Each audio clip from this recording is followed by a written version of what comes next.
My name is Lynn Montgomery, and I'm a member of the worship team, so thank you very much for coming today.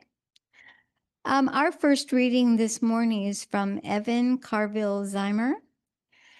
If we lived in another climate, our souls might speak other languages. We might speak oasis or permafrost, dry season or monsoon. But our souls speak spring. Our souls speak green shoots pushing through last year's leaves. Our souls speak flower buds stretching to sun. Our souls speak mud puddle and nest building, damp earth and worm castings, tiny green leaves and frog choruses. We speak spring because spring sings in us. We gather to nurture our faith in our own growing, our own courage to push through, our own blossoming in beauty, our own small part of the spring of this world. Come, let us bloom together.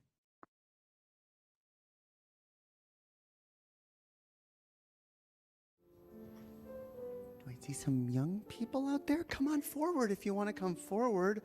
Oh my gosh, there's so many flowers. If any young folks want to come up, or you want to sit up here by the flowers, I like that. Oh my gosh. And it's okay if you don't want to. You can come up here. You want to come sit up here? Oh my gosh, what a colorful day. This is so much fun. See some new faces. What are these? What are these? You're going to say right here. What are these right here? Are these video games? Flowers. Oh, I thought they were video. Well, they might be, They're so pretty. I don't even know what all these are called. I think I know this one. What's this one? Oh, a rose. Excellent. Oh my gosh. Oh, that seemed like physical humor, but it was just not thinking. So, wow, and that's water, because we need water, right?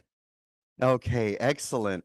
So we're going to be learning about today something called flower communion or flower ceremony or flower fest, or depends on how spiritual or religious your community is. You use a different word that works for your community. But I like flower communion because it's kind of nice. You bring something and you take something home as well. By you all being here today, you guys are each like a little flower, each of you, all of you. What color flower are you? What would you say? Are you red? Are you blue? Are you purple? Yellow. Oh, do you feel like you're yellow inside? What about you? What about you? Blue. What about you? Red. Oh, she knew it. He was like, I'm red. What about you? What color?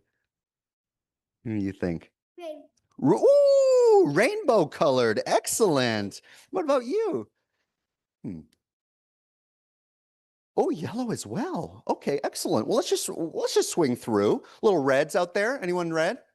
Okay, yeah, you just know it. You just know it. I love this. Not analytical. Don't overthink it, everyone. Okay, you know it. Okay, red, orange, Roy. Orange? Anyone orange people? Oh, I knew it. Yellow. People knew it. Okay, blue. Oh, yep. Green. Okay, indigo. Oh, yeah, what's indigo? I still don't know. Violet. And what about the other ones? I know I didn't name one, like teal or what? Pink? Pink. Okay. Purple? Yeah, it doesn't get love. Purple. Okay, purple. Excellent. That would be mine. Absolutely. Absolutely. Anyone I didn't name? Crimson. Oh, little Harvard fan here. What was that?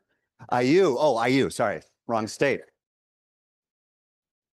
Yeah, know my state, know my politics. Okay, so it is so great to have all these different colors here because it'd be so boring. Have you ever been to a place where like everything was the same color? We went to this Sesame Street book that I read growing up, The House of Seven Colors. It was a great classic book. But every one of those rooms was like only one color, and it was so overwhelming. And I think it's so nice to be in a room where there's so many colors, so many people, because you know what? The colors of our rooms reflect the colors of our homes, and the colors of our homes reflect the colors of our neighborhoods, and our neighborhoods reflect our society and our world. So it starts with you all getting together with reds and yellows and purples and greens and building community where all of those colors are celebrated and appreciated, right? Rainbow included. So after the service today, there'll be people walking around with a different flower than perhaps the one they brought. And if they didn't bring one, it's all good. We're all going to walk away with one. And hopefully we'll go up to each other and we'll say, "Ooh, I love your yellow." And they might be holding a blue one, but you just see a yellow in them, right? You just say, "You look like a yellow." No, but you're just going to appreciate them for who they are and celebrate them, right? And together we'll be that community, and we'll try to remember that when we're back out in the world, which can sometimes take away that shine and that brightness and that hue that's within each of us. Okay. Oh, I didn't even open this. Oh my gosh. What do you think would be in here on a day like today? Let's see. You think it's a flower? Oh my gosh. Boy, this is quite a beautiful one. Is this yours, Lynn? This is beautiful. Oh my gosh, I like this one. So we're going to sing you off to go to your classes and have a lot of fun today. And we're going to sing you out now, okay? All right. Let us sing.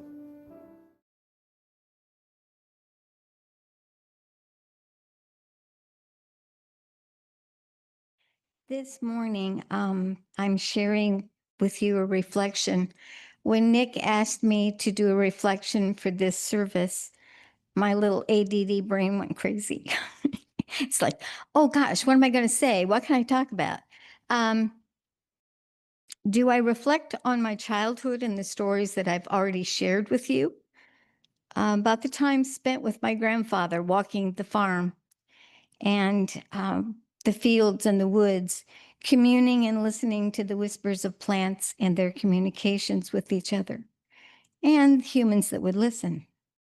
Grandpa always prayed for the weeds. Yes, they too have a part in the cycle of life. He thanked the flowers for their beauty and their resilience. He thanked the farm crops for the sacrifice they would make in the fall harvest. Now I realize that this is the basis for my belief in animism. The belief that everything from animals and plants to rocks and rivers have a unique spirit and soul. Cheyenne have no such word in their language, but believe that all objects, places, and creatures all possess a distinct spirit. Then Nick shared the story of Norbert Capek. Close enough. It's Chapek, but I'll get it. How he became the creator of the UU flower ceremony, symbolizing beauty bigger than the individual. Without any reference to age, what does the term flower power mean to you? Ah, the chuckle. I mean, I should have done. I almost wore flowers in my hair. Sorry, it's just a throwback. In the 1960s, the term flower power represented a movement that advocated for peace, passive resistance, nonviolence, and love. What better symbol than a flower? Today, we celebrate the beauty and the diversity of the flowers on display here and in our congregation. Look around you. See the colors, distinct features, and strength of those who attend here. We look like a field of wildflowers. I, for one, want to celebrate the Yapazizi. Yep.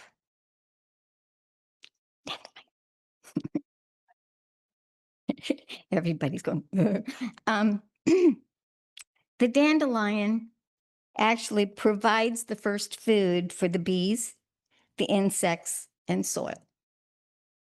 Often it is the first to share the good news of coming warm weather. It can be eaten, or as a tea, it can be brewed to support health. The dandelion reminds us that we are invited to be prolific, to be a pioneer, to be resistant, to break down paths and form new ones. The dandelion represents kindness and the selfless offering of help, comfort, and support without expecting anything in return. The dandelion flower encompasses aspects of resiliency, survival, emotional healing, and the fulfillment of wishes, especially those carried upon the gentle breath of hope. That's what you can find here at UU. Be like a dandelion.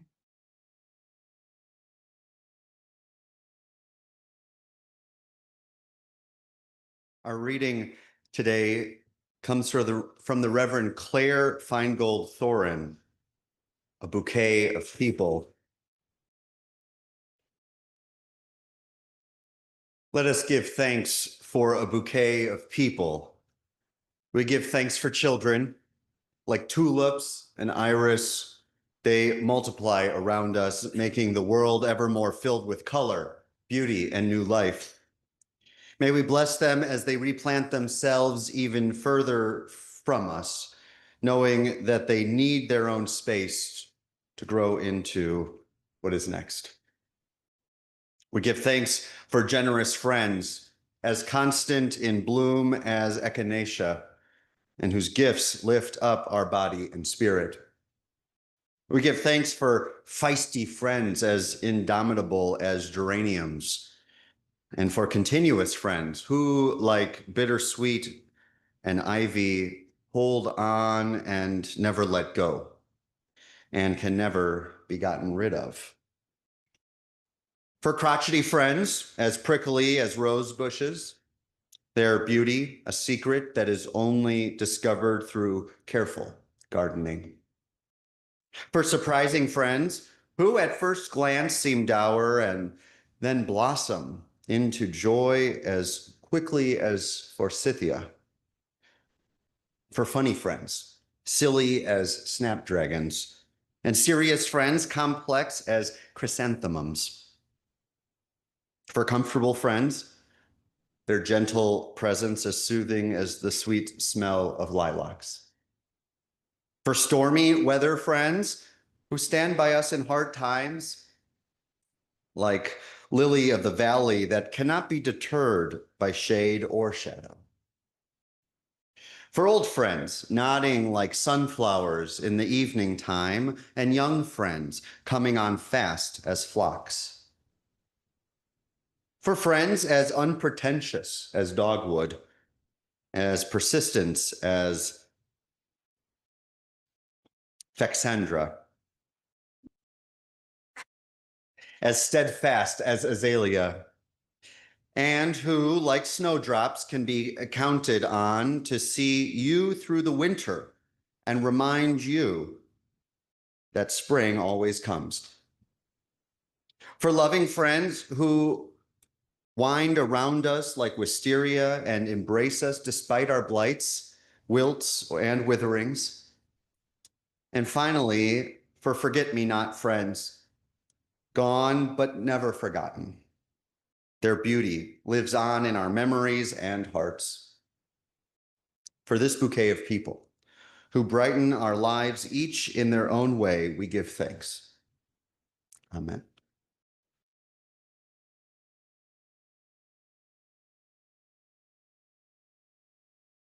Whenever I am talking with someone who's newer to Unitarian Universalism, and probably I should talk to people who are any length of time with Unitarian Universalism, there's a lot of places you could start to unpack and to bloom this flower of a religion. But I tend to say, especially to newer folks, look at the hymnal. The hymnal, especially the gray one, but is filled with so many stories and messages about the values and the history of Unitarian Universalists and of liberal religious people and of the different cultures that have shaped and continue to shape our living religious tradition. We don't have one book like the Bible or another ancient text. We don't have one poet or one favorite this or that. But we do have from time to time an extended time with a couple books, at least, with our hymnals. And this hymn, number 8, was written by Norbert Capek. Norbert Capek, who was a Unitarian minister in what is now the Czech Republic. And Norbert Capek wrote those words. I'm not exactly sure when he wrote them in the course of his life, but he wrote those words knowing that his ministry was vital now more than ever. In a time in Europe, especially in the 20s, 30s, 40s, when a rise in ethnocentrism, Christian nationalism, insularness, extreme thoughts around who is in and who is out was on the rise. When there was a value of supremacy over pluralism, a value of oneness away from diversity. And that meaning of those words take on more effect the more you get to know the story of Norbert Capek, who, with the rise of Nazism and the rise of the Third Reich, told his congregation on one Sunday, next Sunday, bring with you a flower to the service, and we'll gather them into a common space, and together this will be a symbol of our beauty in humanity, knowing there are many other flowers who will not be with us that day, but that they too symbolize the beauty of our humanity, of the diverse bouquet of people and ecology broadly. He probably didn't say that, but ecology broadly that we are a part of. And they did that. And probably out of quite a big flourishing of a rhetorical ending, people left with a flower that they didn't bring. I sure hope he didn't say that, gave it away, because that is quite the powerful end of that message, is that communion and exchange, that osmosis, that biodiversity of the flowers and of the people that was experienced by coming forth and grabbing the flower that caught your eye, that opened your heart, that awakened your soul to something more. Now, the story takes on greater gravity because Norbert Capek was eventually murdered for his beliefs, captured by the Nazis and killed. And so Unitarians, Universalists, as this sort of trickled back to the United States, and that's another long story, began to do this before Flower Power, and then Flower Power just cemented it. And then new generations of environmentalists and those who are caring for the earth, for each successive generation, continue to do this ceremony once a year. I wrote yesterday, actually, sorry, reminder, tomorrow is Flower Sunday, Flower Communion, and I hope you'll be there. We need the flower ceremony now more than ever. I say that a lot. Hyperbolic things. Now more than ever. You say that a lot? Now more than ever. Or this is the most in a history of the United States or the world. And I know that it can get kind of tiring to always have a new world record or a new record. But in reality, there is no better time than now, because that's all there is. Now more than ever, we need this ceremony, because now is where we are. And no matter how much fear and stress and anxiety and despair there might be of the uncertainty of what is to come in the days and weeks ahead, we need rituals like this one to be embodied, not just when we hold the flower, but when we are the flower. Like our children need to be reminded that they are that flower, that color, that rainbow. A beautiful testament, not to our extremism, but our humanism. It isn't extreme to celebrate the beauty of the inner light of our children and of our adults. It is a part of our humanity, our humanism, that we lift up. We aren't singing the song today, but the name of this sermon is I Know This Rose Will Open, just because I'm on my hymnal kick, which is number 396, if you're following along. I know, or three, I think I did that right. No, I know this rose will open. I know my fear will burn away. I know my soul will unfurl its wings. I know this rose will open. Another beautiful, short, rhythmic round that we can sing. And I was thinking about this and accidentally selected a reading by the Reverend Claire Feingold Thorin, who's at Fallen Church, which I think is actually a name of a town or something, Fallen, Massachusetts, maybe. And she saw me, I met her in a time when I was but a bud. Back in the day, which I can say now, 2012, when I was but a bud, I went to Boston from Chicago, where I was still living at the time with Hattie. And I had to go before something called the RSCC. We love our acronyms. The Regional Subcommittee on Candidacy. Sounded very sacred. No, administrative, but also a little sacred. And it's kind of like your intermediate step before you bloom into the minister that you are, hopefully to become. And they get a chance to give you some feedback, give you some ideas before you come back at some point in the future to the Ministerial Fellowship Committee, which is point of no return. No, you can come back as well. And I didn't know it at the time, but Reverend Claire Feingold Thorin was the chair, or I met her there. And so she became kind of the face of all my anxiety. No, I'm just kidding. She became the face of someone who has gone through it before me. She's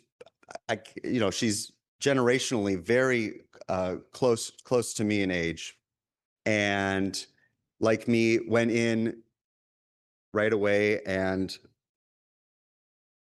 I look back at that time and realize that sometimes we come into relationship at times when we are feeling in full bloom. Sometimes we are but buds. Sometimes we feel like we're still deep in the earth, not sure if spring will come. And so we enter, maybe rejoice, but we come into community and we see what might come from our relationships and from our encounters with each other in proximity to others in bud or seed or in bloom. We come into that relationship not afraid of some change, but opening our hearts to what might come. And so I think that whether you've been doing this flower ceremony for decades, or this is your very, very first Sunday even here, the first few Sundays, and this is like, well, I guess this is Unitarian Universalism. The message is the same, that I hope that this can be a symbol of who we are, but also who we are becoming, that this is both us in bloom, but us in bud and us in seed, and that it's okay for all of those to be true at once within us. In the world that we are living in and in the world we are working to build and foster, we need to remember rituals like this, ministries like Norbert Capek, mentors and those who have come before, who know our name or who do not, those who paved the way for us to be here now. In a moment, you're going to be invited to come forward to grab a flower that catches your eye, that speaks to you, and return to your spot. We usually try to do some of this and then like this kind of thing, little airplane kind of traffic control here, because it can get a little busy, but take your time. We'll have some lovely music. This, after all, is not a a march of despair, but a joyful stepping into a reclaiming of our humanity. So it's okay to like turn to someone and smile, or, say, I haven't seen you in a while, or I don't know you. It's okay. It's okay, right? Just imagine all the generations of folks who have been doing this ritual here and abroad, all those who will come after us. If today, knowing that there is no greater time than now to do this ritual, that we carry forth that tradition of the flower communion. Let us begin. May these be a beautiful reminder of your beauty, of your sacredness, of your value in this community and in this life. Let us just take a minute to contemplate and reflect on the flower that is before us and within us, among us, and beyond us in the world. May it be so, and amen.